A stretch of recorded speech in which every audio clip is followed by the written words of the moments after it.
Alhamdulillah alladzi khalaqal mauta wal hayata liyabluwakum ayyukum ahsanu amala. Asyhadu an la ilaha illallah wahdahu la syarika lah wa asyhadu anna Muhammadan abduhu wa rasuluhu la nabiyya ba'dah. Allahumma shalli ala sayyidina Muhammad wa ala alihi wa sahbihi ajma'in. Amma ba'd. Alhamdulillah, Bapak, saudara-saudara sekalian, semoga Allah merahmati kita semua. Setelah kita tunaikan kewajiban kita sholat maghrib, kemudian kita lanjutkan dengan taklim yang kali ini membahas tentang hadis Rasulullah SAW yang diriwayatkan oleh Imam Nawawi yang terkumpul di dalam hadis Arba'in Nawawiyah. Kemarin Bapak dan saudara sekalian, saya ingin menambahkan cerita kemarin saja. Hadis yang ke-6 yaitu membahas tentang hati. Sebagaimana yang kemarin saya sampaikan, hati yang dibahas kemarin bukan hati secara materi, artinya yang dimaknai liver bukan, tapi ada latifah rohaniah, suatu yang lembut yang disampaikan oleh Allah SWT yang bersifat rohani.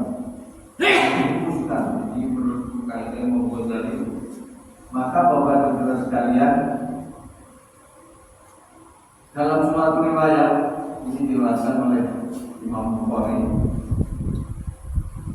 suatu saat Rasulullah SAW itu berbincang-bincang sama sahabatnya. Tidak diketahui apakah itu di dalam hadis atau tidak, tapi ini dalam beberapa diriwayatkan jika itu ada beberapa sahabat berbincang-bincang bersama Rasulullah SAW, dan kemudian Rasulullah SAW menyampaikan satu sabdanya, wahai para sahabat, kamu kan kepingin tahu penduduk ahli surga sebentar lagi orang tua akan datang. Masalahnya Rasulullah SAW juga memperkirakan yang akan datang ini adalah salah satu penduduk surga. Ternyata betul Bapak-Bapak sekalian, datanglah seorang sahabat Ansor, tidak disebutkan namanya, tapi seorang sahabat Ansor datang.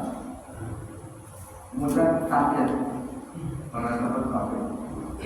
Orang ini kok yang disebut Rasulullah SAW salah satu penduduk ahli surga.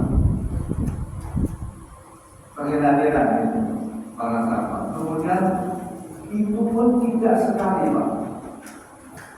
3 hari berturut-turut Rasulullah mensabdakan demikian. Sehingga ada seorang sahabat namanya Abdullah bin Amr, anaknya Amr bin As. Ini penasaran. Saking penasaran, amalan apa sih orang ini kok sampai disebut oleh Rasulullah SAW penduduk surga. Suatu saat dia bertamu dengan alasan lagi enggak suka atau lagi cekcok dengan keluarganya. Saya ingin ingat di rumah kamu. Silakan. Karena sebagaimana di budaya Arab, Bapak dan saudara sekalian, itu kalau di rumah tamu sangat dimuliakan betul. Kalau ada tamu dimuliakan betul. Maka boleh tidak saya menginap di rumah kamu selama 3 hari itu? Dipersilakan. Padahal awalnya bukan untuk inap, tapi semata-mata ingin menyelidiki orang ini apa sih amalan yang sampai disebut penduduk ahli surga oleh Rasulullah SAW. Maka Bapak dan saudara selama 3 hari itu dia mungkin sholat tahajud juga gak panjang-panjang, cuma 2 saat, mungkin selesai tidur lagi. Biasa-biasanya selama 3 hari ini mungkin gak ada istimewanya di sholat biasa. Hanya cuma 2 rakaat, namanya berpikir sholat bingung ya. Akhirnya pada hari yang ketiga dia terus terang kepada yang punya keluarga baik, kawanku, ketahuilah saya itu pernah penasaran dengan sabda Rasulullah SAW terhadap dirimu. Kenapa? Disabdakan suatu ketika kami berbincang-bincang bersama Rasulullah, tahu-tahu Rasulullah mengatakan, kalau kalian tahu pengen tahu surga sekali ganda, yang datang itu enam, dan itu tidak disabdakan cuma sekali, 3 kali berturut-turut, 3 hari berturut-turut. Penasaran? Ya seperti apa yang kamu lihat saya sholat biasa, atau biasa. Ternyata Bapak dan Saudara sekalian, dia punya senjata rahasia yang sudah disampaikan kepada Abdullah bin Amr. Ketahuilah saudaraku bahwa amalan saya itu tidak lain dan tidak bukan ketika saya mau tidur, seluruh hati saya bersihkan beristighfar Allah, dan tidak setitik pun saya mempunyai rasa iri dan dengki kepada orang lain sebelum saya tidur. Andai kan orang lain punya salah akan saya maafkan. Pokoknya tidak ada ketika dia tidur itu tidak menyimpan rasa dendam dan tidak lain sebagainya. Pokoknya yang berkaitan dengan bersih hatinya. Itu yang kalian penasaran itu. Jadi Bapak dan Saudara sekalian yang dirahmati Allah Subhanahu wa taala, dari hadis yang disampaikan oleh cerita yang saya sampaikan ini mengatakan bahwa hati itu memang luar biasa. Hanya ketika dia mau tidur, bersih hatinya, tidak ada rasa iri dan dengki kepada orang lain, dan kemudian kalau ada salah dia dimaafkan dan benar tidur, itu bisa membawa seseorang bisa ahli surga. Ini masalah hati yang kemarin lupa. Kalau hati itu bersih, tidak ada rasa. Kemarin yang sudah saya sampaikan, hati yang sakit gitu, yang kayak itu ada rasa iri, marah, dendam, dengki, terus pokoknya itu. Nah, kalau ini bisa kita manage, ya kita menunjukkan juga ini ternyata Rasulullah SAW mensabdakan sesuai dengan tadi seorang sahabat Ansor termasuk ahli surga kalau hati itu bisa di manage, artinya bisa dikendalikan. Nah, inilah Bapak dan Saudara sekalian yang dirahmati Allah Subhanahu wa taala, perlunya hati ini bersih. Hati ini bersih. Terkadang amal seseorang itu bisa melihat ketika hati orang itu bersih lah. Dalam perilaku itu juga bagus, dalam tutur kata juga enak, ya, itu bisa kita rasakan. Terus apabila hati merasa fitnah dan merasa awal itu bergerak hati, kemudian mempunyai akhlak yang mulia, itu adalah dari hati yang bersih. Ini adalah jaminan seseorang menjadi ahli surga. Tentunya orang yang beriman bukan dari seperti karena dari masyarakat itu yang sholat doang, tapi tetap ada mau mengulang dan lain sebagainya. Ini jangan sampai ada tatanan yang begitu. Ini Bapak dan Saudara sekalian sebagai closing dari hadis yang ke-6 mengenai hati. Ini yang perlu saya sampaikan agar supaya Bapak dan Saudara sekalian SMC itu apa?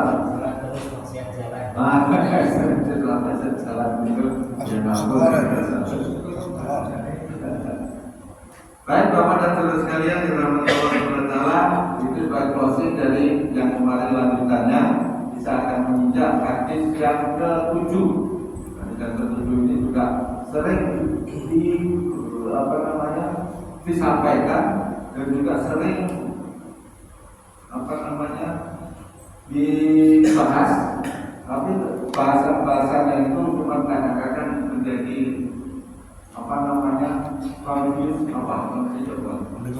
membingungkan lah itu bahasa Inggrisnya.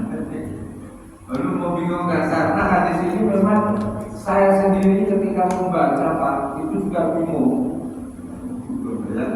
Akhirnya saya cari-cari di dalam sarahnya di Muslim, yang kelima di Muslim itu ada. Baik Bapak dan teman-teman, kita awali dengan baca Bismillahirrahmanirrahim. Hadis yang ke-7. Al-Hadisus Sabi, hadis yang ke-7. An Abi Ruqayyah At-Tamimi bin Uwais Ad-Dari. Dari Abi Ruqayyah Tamimi bin Ausin Ad-Dari radhiyallahu anhu. Dari Abi Ruqayyah Tamimi bin Aus Ad-Dari. Anak Nabi sallallahu alaihi wasallam, sesungguhnya Nabi Muhammad sallallahu alaihi wasallam bersabda, "Ad-dinu nasihat." Agama itu adalah nasihat. Kelihatannya mendapat ternyata begitu saya lihat juga. Kemudian para sahabat bertanya, begitu Rasulullah berkata, "Ad-dinu nasihat."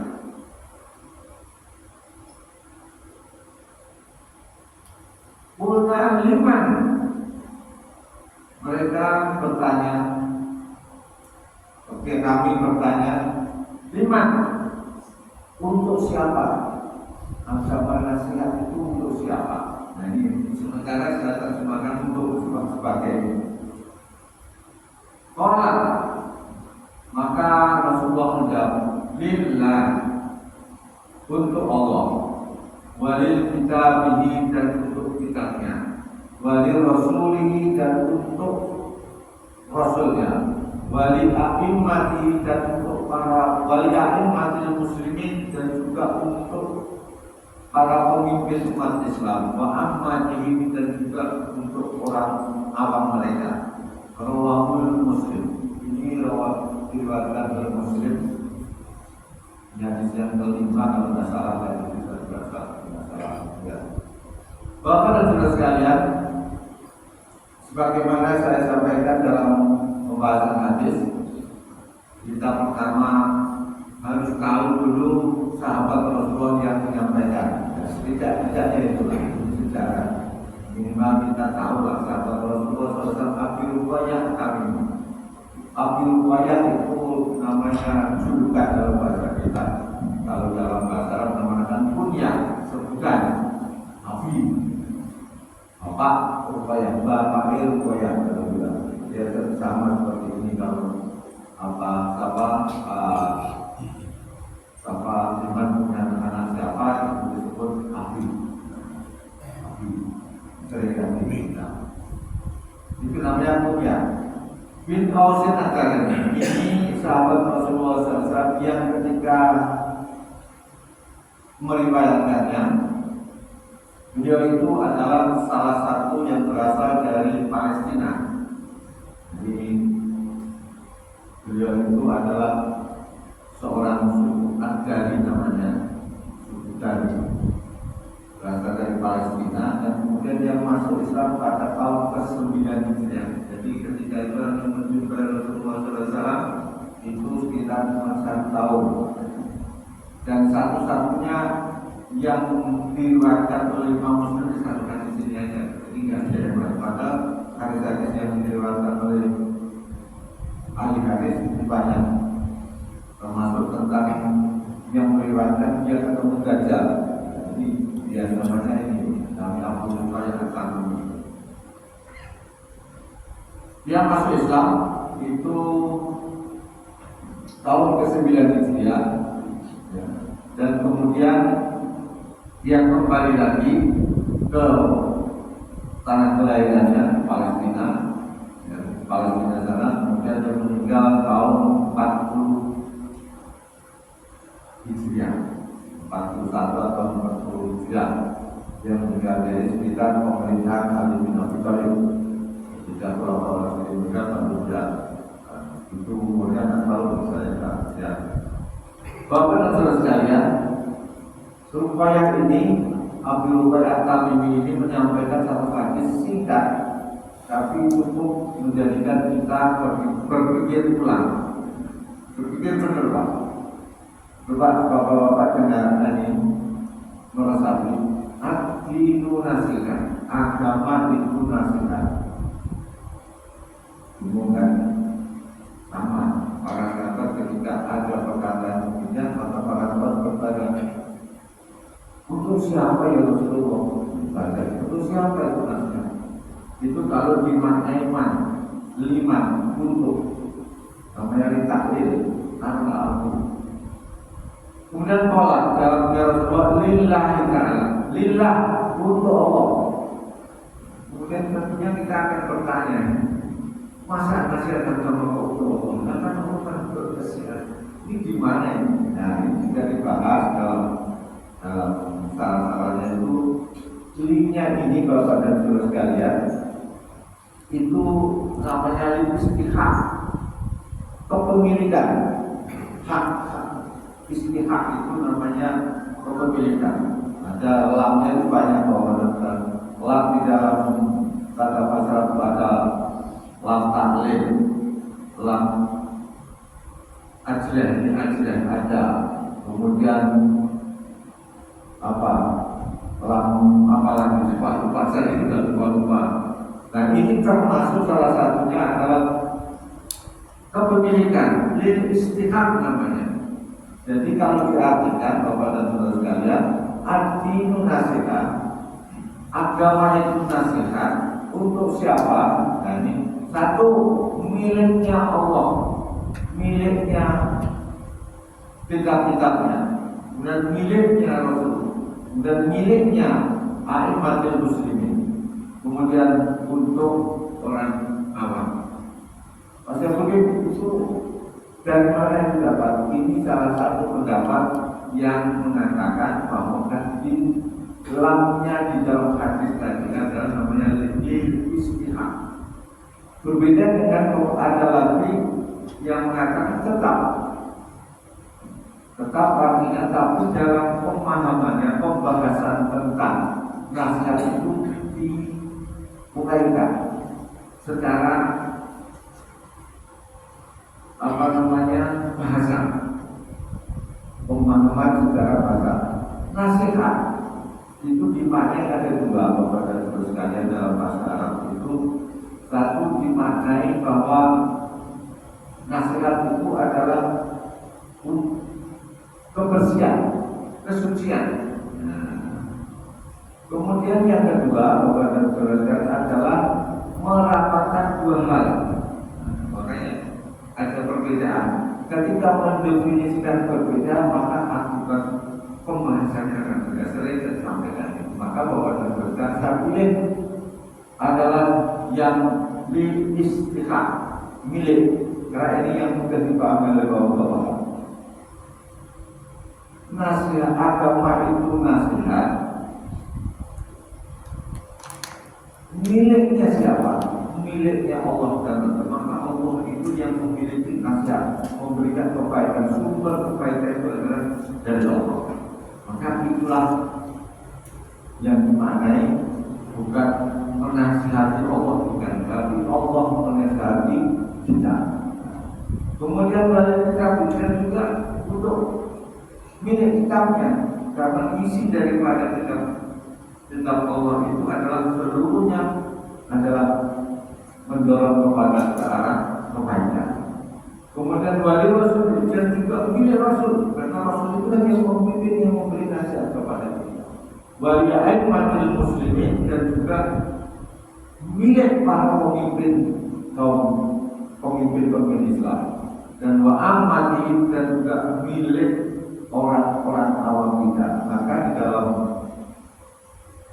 kita surat Al-Nasr, wa tawassaw bil haqqi wa tawassaw bis sabr, saling memberikan nasihat dalam kesabaran, wa tawassaw bil haqqi dalam kebenaran, wa tawassaw bis sabr dalam kebaikan, dalam kesabaran.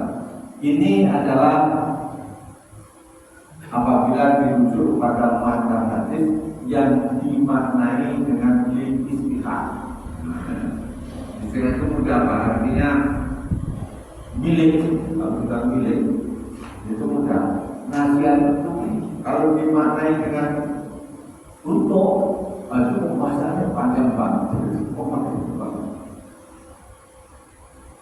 Bapak dan Saudara sekalian yang dirahmati Allah Subhanahu wa taala, jadi agama kalau itu adalah dimaknai bahwa dirinya itu adalah istihad, bahwa itu milik Allah, nasihat agama itu nasihat, itu rasa itu milik Allah. Maka Allah yang telah memiliki menasihati melalui tentunya melalui Rasulnya, melalui para ahimahnya, dan kita juga mempunyai nasihat kepada orang-orang. Maka dibedakan. Maka Bapak teruskan pembedaan ini salah satu di antaranya, kalau nasihat agama itu milik Allah, maka tentunya Allah itu adalah satu. Allah itu adalah pencipta kita semua. Allah itu yang berhak disembah oleh kita.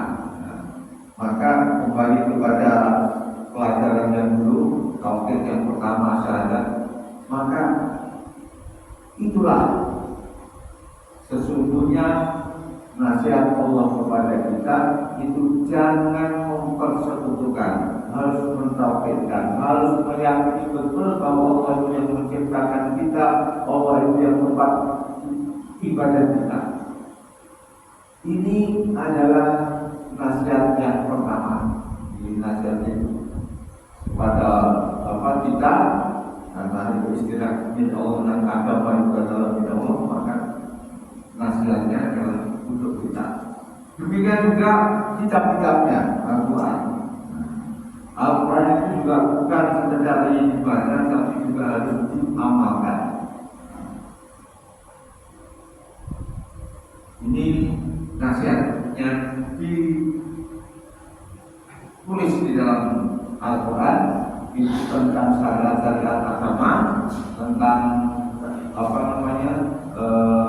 tatanan-tatanan kehidupan bagi manusia, itu sudah tertulis di dalam kitabnya. Maka Al-Quran itu juga menjadi nasihat. Nah, itu juga tidaknya begitu. Wali Rasul dan juga milik Rasul. Karena Rasulullah SAW, apa yang datang dari Rasulullah SAW, kita yakini satu, yang kemarin tentang syahadat masih ingat, harus mempercayai betul apa yang datang dari Rasulullah SAW,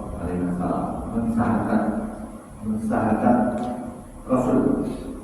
Kemudian membenarkan, kemudian mencintai. Banyak proses yang harus dimiliki ketika kita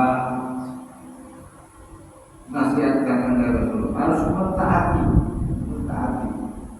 baik taat ketika ada suruhan ataupun taat ketika ada larangan. Taat dan larangan adalah untuk menjauhinya.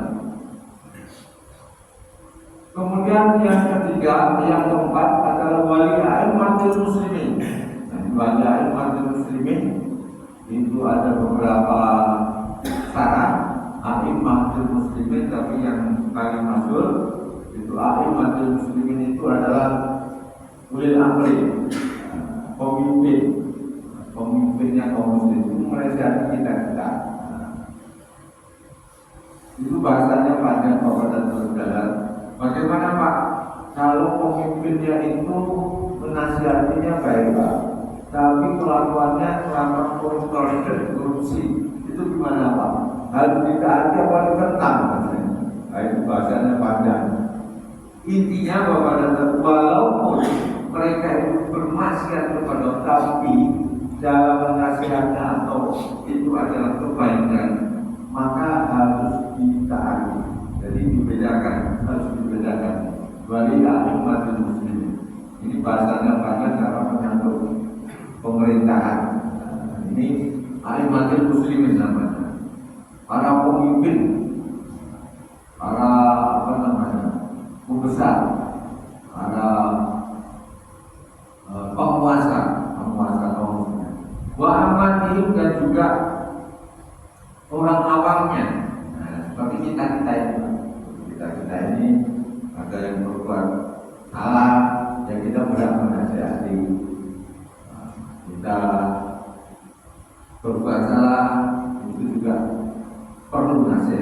Jadi semua ini namanya amanah. Ini adalah pembahasan di antara salah satu hadis ini linknya lillahi tadi Allah dapat lillahi walil malaikati wal rasul linknya itu bisa.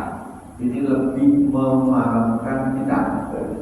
Karena kalau dibahas yang tadi itu bahasan yang panjang dan perlu memerlukan beberapa penjelasan yang lain. Bapak dan saudara sekalian yang dirahmati Allah Subhanahu wa taala, maka hadis ini karena ini menyangkut tentang nasihat, maka disebutkan sebagai para ulama bahwa hadis ini salah satu di antara poros aturan agama Islam paling penting. Ini pilihan Imam Nawawi luar biasa orang sekalian. Hadis ini memang di antaranya sebagian ulama berpendapat bahwa hadis ini adalah sebagai poros tuntunan agama kita. Walaupun hadisnya singkat, penjelasannya memang perlu detail dan perlu hati-hati karena memang ini. Bagaimana Pak penjelasan yang keduanya? Kalau penjelasan kedua perlu nggak ini? Karena ini panjang banget Pak. Salah satunya saja Bapak dan Saudara sekalian, penjelasan yang kedua tentang nasihat dari saya sampaikan bahasanya itu adalah dua hal. Satu harus bersih dari nasihat dari kata nasihat itu gimana bersih adalah bersih, padanannya adalah bersih. Dan kemudian yang kedua adalah gimana dua hal yang dirapatkan, dua hal yang digabungkan sehingga rapat itu satu bahasanya. Maka Bapak dan Saudara sekalian yang dirahmati Allah Subhanahu wa taala, dua hal yang dirapatkan tadi maka secara dan menurut bahwa nasihat itu adalah memberikan wejangan ya, kalau bahasa ya, wejangan kepada seseorang yang diharapkan kebaikannya. Itu nasihat Pak. Nasihat adalah sesuatu yang disampaikan kepada seseorang yang diharapkan kebaikannya. Contohnya umpamanya sabar yang kurang bagus, malas ataupun tidak mau belajar kepada anak-anak dinasihati, anak-anak dinasihati. Yang diharapkan supaya ini adalah baik. Maka Bapak dan Saudara, kalau dua hal itu digabungkan, maka yang diharapkan Allah memberikan nasihat kepada kebaikan apa yang diambil kebaikan itu adalah dijadikan satu. Maka inilah yang kemudian Bapak Saudara panjang pembahasan. Kalau dua hal ini digabungkan maka satu harus mentauhidkan, harus tidak mensyirikkan, harus itu semuanya ada ya. Harus taat pada perintahnya dan lain sebagainya sebagaimana yang dijelaskan dalam pembahasan yang pertama tadi. Ini rentetan pembahasan hadis Bapak ini sekedar tahu saja pembahasan, tapi yang paling bisa dipahami adalah sebagaimana pembahasan bahwa bahasa li dari bahasa Arab itu li dua kali bahasa linya itu li apa sih? Apa li taklil itu karena lalu apa li istiqaq untuk memiliki atau li ajlen karenakan itu namanya li ajlen macam-macam. Jadi bahasa begini ini saya juga nggak bisa kalau nggak merujuk kepada sarannya. Bapak dan Saudara sekalian, jadi sekali lagi saya sampaikan bahwa hadis Ruqayyah Tamim bin Awais Ad-Dari ini adalah memberikan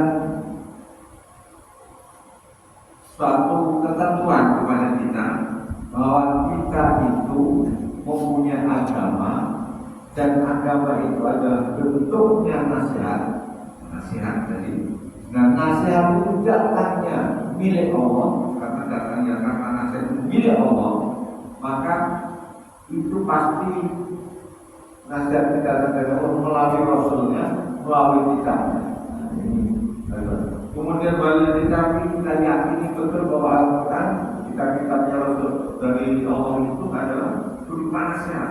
Karena Pak, kan tidak hanya nasihat tapi juga ada hukum. Nah, inilah yang disebut jawaban kali dari Rasulullah SAW. Ya memang kadang-kadang Rasulullah itu cuma berkata singkat tapi maknanya nasihat. Apa ada hukuman dan lain-lain itu nasihatnya semua banyak sekali. Ada berkaitan dengan perilaku akhlak, ada berkaitan dengan hukum, ada berkaitan dengan muamalah, ada berkaitan dengan ibadah. Itu nasihat namanya. Itulah nasihat tadi. Seperti halnya Bapak dan Saudara kalau Bapak ingat sering disampaikan di forum ini oleh para ustaz kita, doa pukul ibadah. Doa itu adalah inti dari ibadah. Ada doa ibadah. Doa itu ibadah. Maka pada saudara sekalian, tentu dalam pemahaman kita kan tidak semata-mata itu saja. Ibadah itu apa? Sholat juga ibadah, zakat ibadah, puasa. Ini namanya jalur kali. Intinya Bapak dan Saudara sekalian, memang ibadah itu banyak, tapi inti ibadah itu banyak, tapi inti dari semuanya itu adalah doa. Demikian juga Bapak dan Saudara sekalian, kalau di dalam haji al-hajju Arafah, haji itu adalah wukuf di Arafah. Apakah cuma wukuf lah? Tidak. Jadi ada kali, ada. Nah, inilah Bapak dan Saudara sekalian, dalam masalah bentuk-bentuk ucapan hadis dari Rasulullah yang bersifat yang demikian, ini disebut jami'ul kalim. Mencakup segala hal. Ringkas perkataannya, tapi mencakup segala hal. Sampai di sini mungkin Bapak dan Saudara sekalian yang dirahmati Allah SWT. Sementara satu lagi yang ingin saya sampaikan, nanti ketika membahas a'immatul muslimin, bahwa nasihat itu adalah milik para pemimpin atau penguasa atau pembesar imam muslimin. Karena ini ada dua pendapat yang kita baca. A'immatul muslimin itu ada yang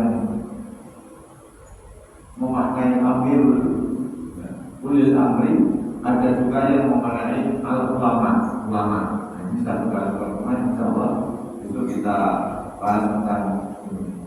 Adapun wa'amatihi, kaum awamnya itu bisa saja menasihati yang muda, boleh menasihati yang tua. Yang tua berkewajiban menasihati yang muda. Ini adalah amati namanya. Jadi nasihat saling menasihati itu bukan hanya milik ustaz atau milik yang tua, tapi orang awam pun, orang amati itu, orang-orang awam kita itu juga memiliki nasihat, memberikan nasihat. Mungkin itu Bapak dan Saudara sekalian, sementara belum saya tulis karena memang ini baru proses pemahaman. Ada dua pemahaman ketika memaknai mantan hadis ini. Sampai di sini ada yang ini karena ini saya pilih paling mudah Pak, paling mudah untuk memahami. Kalau nanti dipahami bahasa-bahasa panjang selain dua umat menjelaskannya agak sudah jelas. Tapi yang paling mudah ini bahwa nasihat itu bukan untuk Allah. Karena akhirnya kita berpikir nasihat Allah gimana? Dan ternyata kita dibahas di dalam kata bahasa Arab, linknya itu adalah istihaq, milik yang menghati, maksudnya itu istihaq itu yang memperoleh artinya memiliki. Sampai di sini Bapak dan Saudara sekalian, jadi ada pemahaman. Jadi kita akhirnya nggak bingung. Jadi ternyata agama itu nasihat ya, dan nasihat itu satu miliknya Allah, miliknya kitabnya, dan kemudian rasulnya, dan kemudian para pemimpinnya, dan juga kita ini juga memiliki nasihat, menasihati agama. Ketika kita punya agama nasihat orang lain, dan dia udah untuk kebaikan kita bersama. Sampai di sini mungkin perlu ada pertanyaan barangkali, silakan. Nah, soalnya ini saya kemarin supaya mudah memaafkan saya. Silakan kalau ada yang bertanya.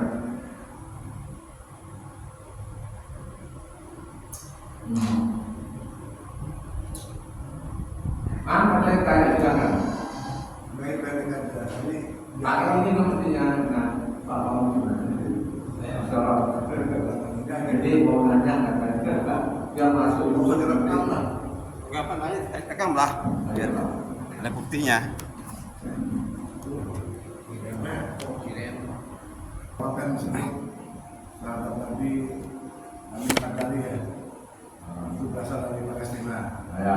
Simpel aja pertanyaannya, Palestina itu dulunya atau di zaman Nabi itu namanya negeri apa ya Pak? Ya. Yang saya lupa. Ya. Terima kasih. Ya, terima kasih. Ada yang lain? Mumpung ada ini pertanyaan dan di berbagai bagian. Ini biasanya 8 tahun. Ada. Jadi tadi ada. Baik.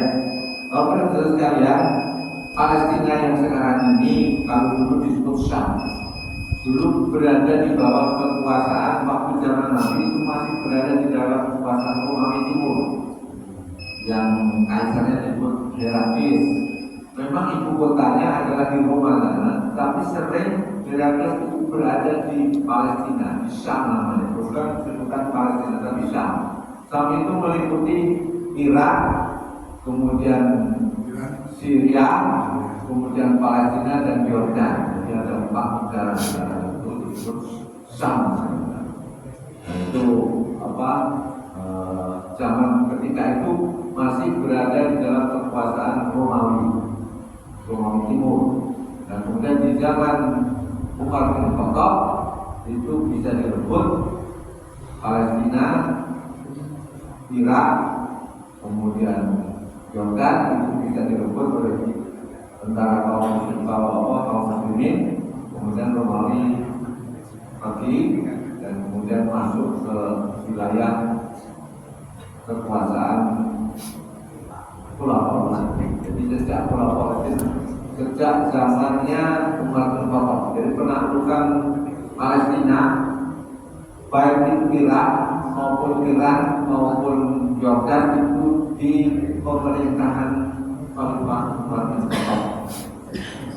Ketika itu Umar bin Khattab kemudian diserahkan kunci kota Palestina itu kepada Umar bin Khattab, yang biasa kita dengar tentang ketika ada wabah.